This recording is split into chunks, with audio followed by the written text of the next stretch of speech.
It was just after midnight at the Arecibo Deep Space Observatory in Puerto Rico. The night was calm, the stars looked like cold fire in the sky, and everything felt normal. Dr. Elias Ward sat alone in the control room, sipping cold coffee and watching streams of data scroll across a dull screen. He had worked here for years, and most nights were boring. Just background noise from space, radiation patterns, weak radio pulses from far-off stars. But this night was different. A pattern began to appear on the signal monitor. Not a random burst, not a cosmic echo. It repeated, for tones, then a pause. Then again, for tones, like someone knocking on a locked door. Elias leaned closer, his heart suddenly picking up speed. He rewound the signal, then replayed it. The same for notes, clear, precise, intentional. He typed quickly, running the data through a pattern analyzer. It didn't match anything from known satellites, nor any human-made signal. It also didn't match natural sources like pulsars or quasars. It was organized. Someone had sent it. Not something. Someone. He downloaded the data to a private drive and opened an old translation program built by SETI researchers. It looked for simple math in alien signals, like prime numbers or geometric shapes. The screen blinked. Prime sequence confirmed. The signal was counting. 2, 3, 5, 7, 11. The basic language of intelligent life. Elias stared at the screen, his fingers trembled slightly. This wasn't a glitch, it wasn't a hoax. Someone out there was speaking. He tried to remain calm, but he knew what this meant. If this was real, this was the first proof that humanity was not alone. The world would change forever. He called his supervisor. No answer. Then he called again. Still nothing. He tried another scientist he trusted, Dr. Lena Park in Arizona. Her voice came through, tired but alert. Elias, what's wrong? It's past midnight. I need you to see something. I think it's a message from deep space. It started repeating 40 minutes ago. He sent her the file. For a moment, there was only silence on the line. Then her voice came back, quiet. Elias, this isn't noise. This is structured. I know. Where's it coming from? He paused. That's the strange part. It's coming from just outside the Kuiper belt, but it's moving, slowly, like it's approaching. Lena's voice dropped lower. Approaching. Yes, he looked back at the screen. The signal had stopped. A new sound began. A deep tone, followed by a higher one, then silence, then the tone again. It was different this time, slower, measured. Like someone had noticed they were being listened to. In a matter of hours, words spread quietly through a few government channels. The signal was confirmed by 3 observatories. No official statement was made, no media coverage. The world slept, unaware that everything had just changed. By the second night, the signal shifted again. A series of sounds formed what looked like a map, not of Earth, but of the solar system. The strange thing was, it marked a location near Neptune. The marker blinked like a beacon. Elias and Lena were flown to a quiet facility in New Mexico, where military and NASA scientists gathered. No one was talking much. They were all watching the same thing, a tiny dot on the far edge of the solar system, slowly moving toward the signal's origin point near Neptune. It wasn't an asteroid. It wasn't debris. It was changing direction. Adjusting speed, controlled. Movement, a ship. They didn't know its size, shape, or purpose, but the math was clear. At its current speed, it would arrive near Neptune's orbit in 19 days. Some wanted to send a message back. Others warned against it. The room was full of fear and excitement. The president was informed. Space agencies across Europe and Asia quietly began tracking the object. But still, no public word. On day 4, the signal stopped again. This time, replaced by a pulsing wave, short, long, a simple binary rhythm, but every pulse caused a strange reaction in the magnetosphere. Satellites picked up interference, a few crashed. Power grids flickered. Someone was knocking harder. Humanity had always asked the question, are we alone? Now they had an answer, but the answer came not with words, but with approach, with coded math. With movement. Elias stood by the giant screen at the facility. The object was still coming. Quiet, slow, sure, whatever was on board had found them. And now, it was heading to meet them. No one knew if this was the beginning of contact, or the beginning of something else. The object moved silently through space, steady and without pause. Earth's most powerful telescopes locked onto it. It was larger than expected. A strange shape, not a rock, not a natural body. It had symmetry, it had design, it was not just passing by. It was coming with purpose. In a hidden command room. Beneath the Nevada desert, military advisors, scientists, and intelligence leaders gathered in front of a wide screen showing a single dot crossing space. Satellite feeds confirmed it now emitted no signal, no sound, but its presence alone spoke loudly. The signal that had first reached Earth had come from this object, and now it was close enough to see its silhouette against distant stars. For the first time, humanity faced something greater. Something unknown. Above Earth, satellites picked up small waves of energy in low orbit, a new signal. Different this time. Local, Elias Ward and Lena Park were back in the control center, watching it happen in real time. This signal wasn't coming from deep space. It was already here. Something was above the planet. Something small, unseen, watching. Lena's voice broke the silence. This isn't the big ship. It's something else, like a scout. Elias asked. She nodded. Maybe a probe, or worse, a messenger. Within hours, the International Space Station reported a sudden blackout. Communications dropped for 37 seconds. When the signal returned, the crew described something terrifying. A flash outside the station, a quiet hum, then, a shape no larger than a car passed silently across their window, glowing faint blue and leaving no heat signature behind. Earth now had visitors. And they were not asking permission. Governments scrambled. Air forces were put on alert. Satellites realigned. The object in deep space was still moving steadily, but the smaller one, the probe, had vanished. It couldn't be tracked. It gave off no light, no heat. Nothing to follow. In Washington, leaders debated releasing the news. Some argued the world had the right to know. Others feared panic, riots, economic collapse. In the end, silence won. The public was told only that a minor solar flare had disrupted satellite signals, but Elias and Lena knew the truth. And they weren't alone. In a hidden lab in Tokyo, a young engineer named Hoshino had intercepted the same probe signal. He had been tracking low-frequency anomalies for months. Now, the same signal that spoke to Earth's observatories had shown up in his data. But what shocked him wasn't the signal itself, it was what came with it. Images. Not pictures in the usual sense, but structured data that, when decoded, formed a sequence of symbols, star maps, equations, and something that looked like a language. Not English, not any known Earth language. But repeating, intentional, constructed. Hoshino uploaded the images to a private satellite link. Hours later, agents arrived at his door and took everything: laptop, drives, paper notes, everything, but not before he sent copies to an old contact, a coder in Berlin who ran a conspiracy forum. The images leaked. Within hours, they appeared across the internet. Some believed they were fake. Others saw what Elias and Lena already knew. The symbols weren't random, they were a message. And hidden inside the message was something even more chilling, a countdown. No one could tell what it was counting to. No date, no event, just numbers, slowly ticking down. Now only 16 days from zero. Elias stared at the images on the lab screen. The shapes, the symbols, the star map, and then the countdown. It pulsed like a heartbeat. 16 days. 16 days until what? Across the globe, scientists worked in secret. Debates grew louder. Should they send a reply? Should Earth prepare for war, or should they simply wait and watch?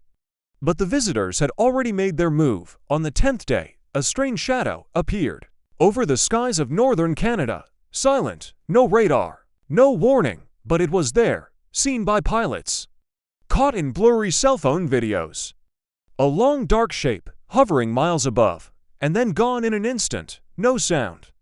No trace. The smaller probe had returned, watching, measuring, judging. Someone, or something, was deciding if humanity was ready. Elias knew deep down this wasn't just a meeting.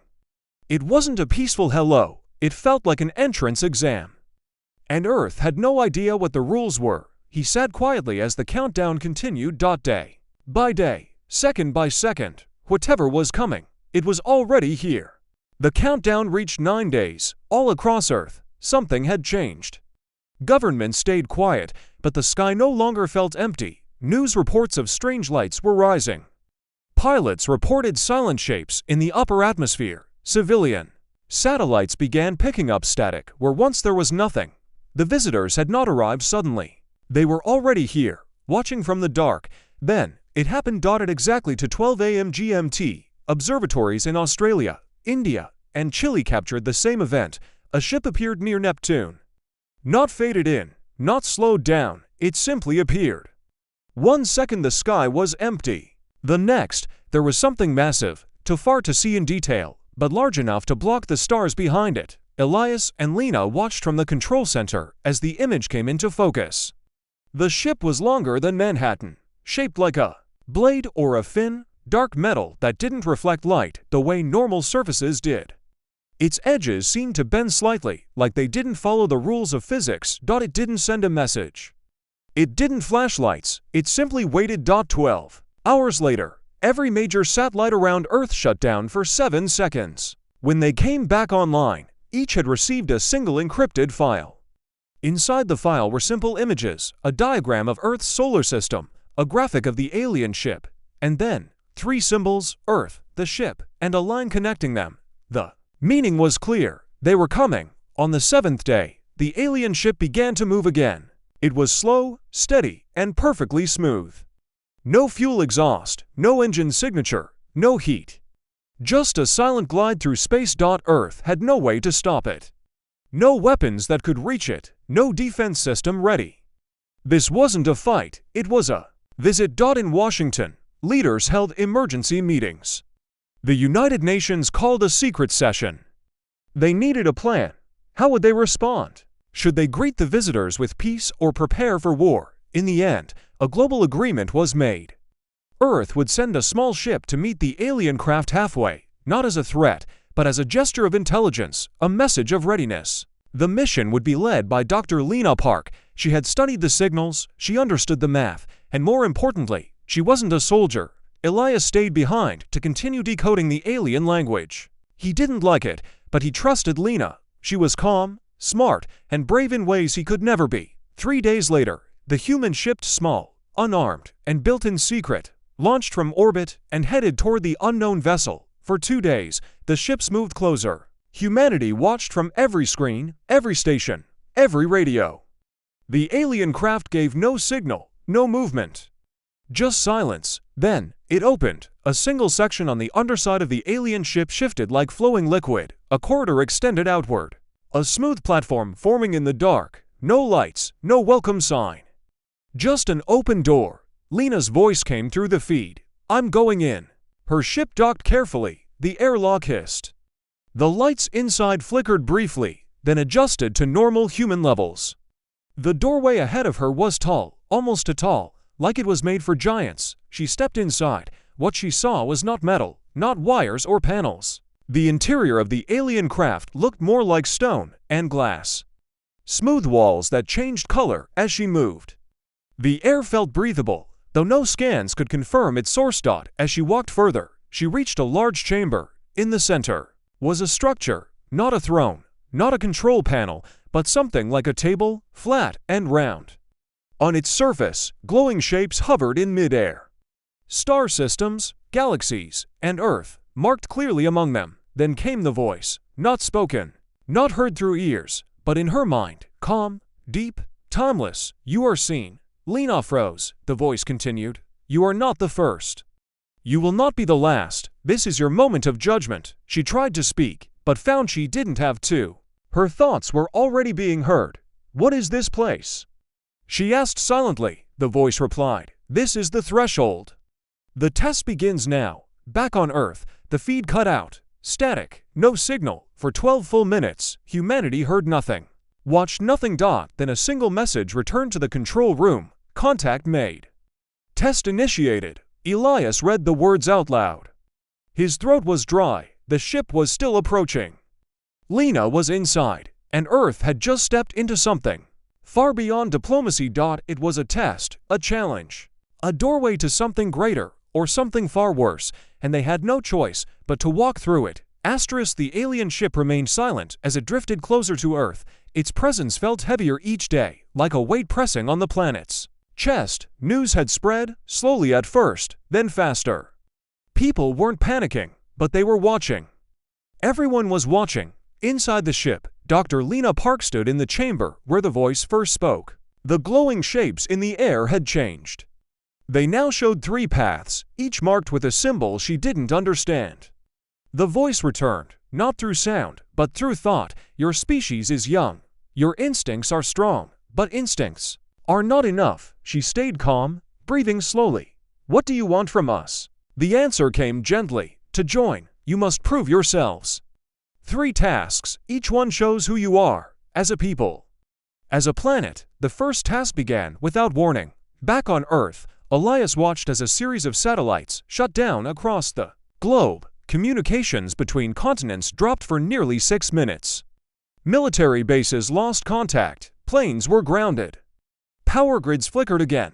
And then, just like that, everything returned. Lena saw it too. A screen lit up in front of her. It showed Earth from above. Cities, networks, heat patterns. The voice explained. Task 1, reaction. How does your species respond to disruption? Fear, violence, unity. The world will be tested. Governance scrambled. Some believed they were under attack. Others urged calm. Leaders gave statements. Citizens panicked in some places, but in others, people remained still, waiting. In one country, a military commander ordered a full defense alert, but within hours, it was cancelled. Cooler heads stepped in. Around the world, something strange happened. People began to listen to one another. Scientists were brought forward. Soldiers were told to stand down. The threat wasn't war. It was misunderstanding. Lena watched the screen as the voice spoke again. You did not destroy yourselves. You paused. That is step 1. Then came the second task. A new chamber opened inside the alien ship. Lena followed a narrow hallway into a wide, round room. In the center stood 3 large blocks of crystal, each glowing a different color: red, blue, green. Elias, watching from the control room, saw something new on his screen. A signal coming from the ship, a puzzle, 3-dimensional. Data, moving parts, rotating shapes, changing numbers. It wasn't designed for machines. It was for the mind. The voice echoed in both places at once. Task 2, understanding. Solve the problem, not as one person, but as one world. Elias realized what it meant. The puzzle couldn't be solved by one country or one scientist. The data had to be shared across the globe. Teams from different nations began working together in secret chats, secure networks, sending models back and forth. A team in India made progress. A group in France adjusted the code. A university in Brazil cracked the central algorithm. And, slowly, the shape in the puzzle stopped changing. It stabilized. A single light appeared in the middle of the crystal in Lena's chamber. Blue. Your minds connect, the voice said. That is step 2. Back on Earth, a quiet celebration passed through the scientific community. No awards, no headlines, just a sense that something bigger was happening, and they had passed another part of the test. Then, the third task began. On the 6th day, a series of strange signals were detected on the far side of the moon. They came from another source, not the original alien ship, but something else. A second ship, smaller, but armed. It was not part of the test. It came from a rival species. Another race within the Empire, one that believed Earth should not be allowed to join. The signal was clear. Earth would fail, and this new species would make sure of it. Lena's chamber changed again. The floor pulled back, revealing a display of 2 ships. The alien ship that had brought her, and the other, now approaching quickly. The voice returned, calm but firm. Task 3, defense. Not of power, but of purpose. You must protect your right to be. Earth had no time to build weapons. No way to fight back, but it didn't need to. The task wasn't war. It was intention. Elias sent a message through the alien system, translated by everything they had learned so far. It was a declaration. We will not attack, we will not run, but we will not surrender. The message spread across Earth. People stood still. There was fear, but also something deeper: defiance, dignity. The rival ship stopped just short of Earth's orbit. Then, after 30 tense minutes, it vanished into deep space. Lena heard the voice one last time. "You have chosen your path." The chamber dimmed. The glowing symbols faded. The test was over, but something much bigger was only just beginning. The test was over, but the silence that followed didn't feel like peace. The alien ship hovered just beyond Earth's orbit, no longer moving, no longer sending messages. It waited, still and quiet. People around the world hoped it meant success, but something felt unfinished. Inside the ship, Lena remained in the central chamber.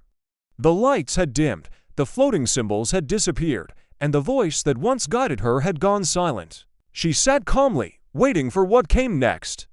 But nothing happened. Back on Earth, Elias kept searching through the alien data. There was something strange about the last transmission. The words "you have chosen your path" were clear, but hidden in the data was a second layer, a short encrypted message that didn't belong to the original signal. It came from somewhere else. He ran the data again, checking the time of the transmission. The extra signal had entered during the moment of the rival ship's retreat. It was quiet, buried, but it was there. Someone had interfered. Elias brought the discovery to a private group of scientists, the same team that helped solve the earlier puzzle. Together, they traced the signal's origin. It came from within the Empire, but not from the ship near Earth. It was from another planet, one not listed in the official star maps the aliens had shared. Lena finally heard the voice again.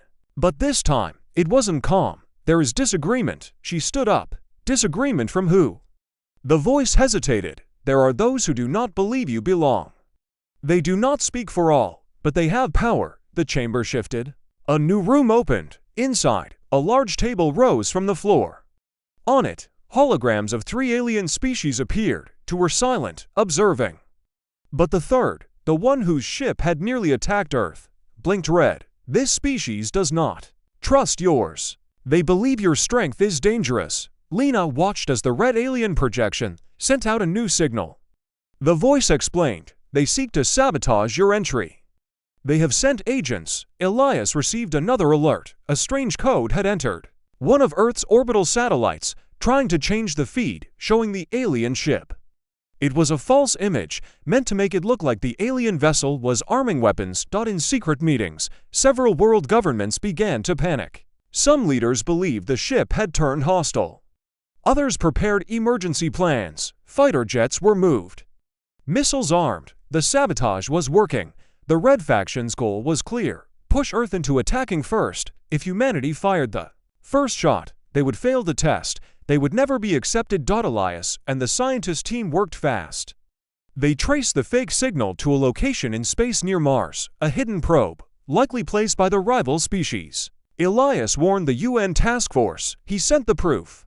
But doubt had already spread. Back inside the ship, Lena saw the image of Earth flicker. The alien system had detected the same changes. It now showed a warning. Human weapons had gone live. Tension rose. The ship powered up shields for the first time. Lena stepped forward. "Don't respond." "It's a trick. We're not attacking." The voice returned, softer now. "You must prove this." She knew what to do. She asked to send a direct message, one only the alien ship could transmit. She spoke clearly, letting her voice carry across space and into Earth's orbit. "This is Dr. Lena Park. Do not fire. You are being lied to. There's a false signal. Stand down and trust us." For a full minute, no one answered. Then, slowly, the alert levels across Earth dropped. Missiles were powered down. Fighters returned to base. The leaders had listened. Just in time, the alien ship's shields faded. The energy levels dropped. Inside the chamber, the Red faction's image blinked and disappeared. The other 2 species remained. "They have seen your choice," the voice said. Lena sat down again.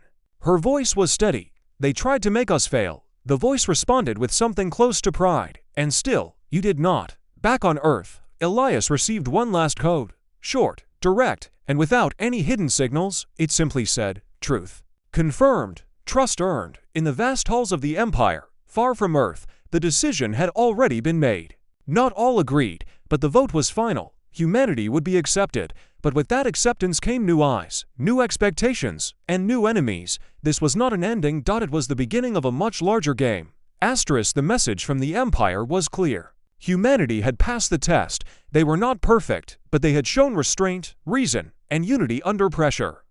Most of the Galactic Council voted to welcome Earth into the fold, but the decision didn't end the danger. It made Earth a target. The rival faction, the same one that had tried to sabotage the test, didn't back down. They saw Earth as a threat, a wild card in a delicate balance of power. Now that humans had proven they could resist manipulation, the red-marked species turned to a new tactic: intimidation. A series of small incidents followed. A cargo ship carrying alien diplomats vanished near the edge of Earth's system. A relay station in deep space was found damaged, its power core removed. A coded warning was sent to Earth's representatives through the Empire's inner network: you should not have passed. Inside the alien ship, still orbiting Earth, Lena met with a new figure, a being who introduced itself not with words, but with a feeling of quiet strength. It was part of the Empire's protectorate. Its role was to monitor new members, help them prepare for what came next. You will be challenged, it told her. Not just by warships, but by fear, doubt, and pressure. Your people must hold the line. Back on Earth, Elias was helping lead a new initiative, Project Aegis. It was a joint mission between humans and Empire engineers. For the first time, alien tech was being shared. Not weapons, but shielding systems, communication methods, and artificial translation software. Earth was learning fast. But learning wasn't enough. 2 weeks after Earth's official acceptance into the Empire, 3 unknown objects entered the solar system. Small, silent, and dark. They didn't respond to hails. They didn't stop. They moved toward a satellite array near Jupiter. The array was destroyed in seconds. No warning. No message. Earth had to respond. The United Nations, now working under a new Interstellar Council, activated its first defense team. They launched the Arclight, a newly built ship equipped with hybrid human-alien tech. Elias joined the command center, while Captain Marin Voss led the mission. The Arclight reached the zone within days. The attackers were still there. 3 unmanned drones, built with the same design as the Red Faction ships. When hailed, the drones ignored them. When scanned, they reacted by charging weapons. Captain Voss didn't wait. She ordered her crew to engage, not with full firepower, but with precision strikes. The goal was to disable, not destroy. The first drone was hit in its propulsion core. It spun out of control. The second tried to retaliate, but its aim was poor. The third began to retreat. Elias watched from the command room as the data streamed in. They were doing it. They were defending Earth's new place, not through brute force, but smart, calculated action. 1 drone was recovered. Its core was intact. The team studied it and found something unexpected: a data drive with a message: you don't belong. We will prove it. Captain Voss sent her own message back, straight into the outer relay beacons of the rival faction space. Earth stands its ground. We do not break. Across the Empire, news of Earth's defense spread fast. Some called it reckless, others called it brave. But one thing was clear: Earth had earned respect. Lena, still aboard the alien ship, received a direct visit from one of the silent species who had watched the trials. It stood tall, its skin like silver, its voice deep and steady. You fought not to conquer, it said, but to survive. That is strength. For the first time, Earth was not just reacting to a test. They were taking part in a larger game. Politics, power, alliances. The Empire saw that humanity was not easy to control. Not because of their weapons, but because of their will. Elias sat in the command center late at night, staring at the stars through the window. So much had changed. He thought of the first signal, the simple repeating tones that started everything. Now, the stars no longer looked empty. Lena sent a message from orbit: we're not just visitors anymore, we're part of something bigger. But deep in space, beyond known maps, the rival species was planning again. They had failed to block Earth's entry. Now they wanted something else. Revenge. And they wouldn't come quietly. The Earth was no longer a silent world on the edge of the galaxy. It had a voice now. It had allies. And it had enemies. After the attack near Jupiter, the Empire sent an official delegation to Earth. For the first time in human history, alien ships entered low orbit with permission. They were not warships, they were diplomats, observers, scientists, members of species far older than humanity, each one curious to meet the newest member of the Empire. The meeting took place in a neutral zone, not on Earth, not in space, but aboard the alien vessel that had once delivered the test. A large, circular chamber was prepared. Human representatives entered with calm steps. Lena was there, Elias too. So was Captain Voss, standing straight in her dark uniform. They weren't there to beg. They weren't there to prove anything. They were there because they had already passed Dot at the far end of the chamber. The elder races stood in silence. Then one stepped forward, a tall, bronze-skinned being with deep black eyes. You were given trials. You were given threats. You stood firm. Another voice followed, softer. You were not perfect. But you did not pretend to be. Elias felt something shift in the air. A quiet approval. Then came the vote. Each elder placed a crystal on the center table. Blue for acceptance. Red for denial. The crystals lit up one by one. Blue. Blue. Blue. 1 red. The room remained still. You have been accepted. The bronze being said. Earth now holds a seat in the outer circle. Lena nodded. We don't take that lightly. Outside the ship, Earth's skies were calm. But the world below was already changing. New agreements were forming. New science was being shared. A small academy was being built in Alaska, the first human site where alien scholars would teach side by side with Earth's best minds. The Empire gave Earth more than just knowledge. It gave them a role. Humans would now help monitor developing worlds, not to rule them, but to make sure no one else interfered the way the rival faction had tried to interfere with Earth. The red-marked species had gone quiet. No attacks, no messages. But satellites near Saturn had picked up signs of movement. The Empire was watching. And Earth was now part of that watch. Captain Voss was chosen to lead Earth's first joint mission, a patrol vessel that would travel with an Empire fleet to protect neutral systems. She accepted without hesitation. Elias returned to Puerto Rico. The old observatory was quiet again, but it didn't feel like the end. It felt like the beginning. He stared at the stars that once held only questions. Now, they held connections, names, stories. Lena stayed on the alien ship, now known to humans as the Gatekeeper. She was Earth's official contact to the Council. When she looked at the star map glowing before her, she saw Earth no longer alone, but marked clearly, a small blue dot surrounded by hundreds of other worlds. A new symbol appeared next to Earth's marker. A circle with a small flame, the Empire's mark for a rising world, but Earth's role wouldn't be easy. As part of the Empire, they were now responsible for more than just themselves. Other young worlds would face the same trials, and Earth would be asked to help guide them. The voice returned to Lena one final time, steady and clear. You joined with fire in your heart and ice in your mind. That balance will be tested again. She smiled. Then we'll be ready. In a distant corner of space, the rival species watched from the shadows. Their plans had failed, but they were not finished. They would return, not with tricks, but with force. And next time, Earth would be waiting. Not alone, but as part of something far greater.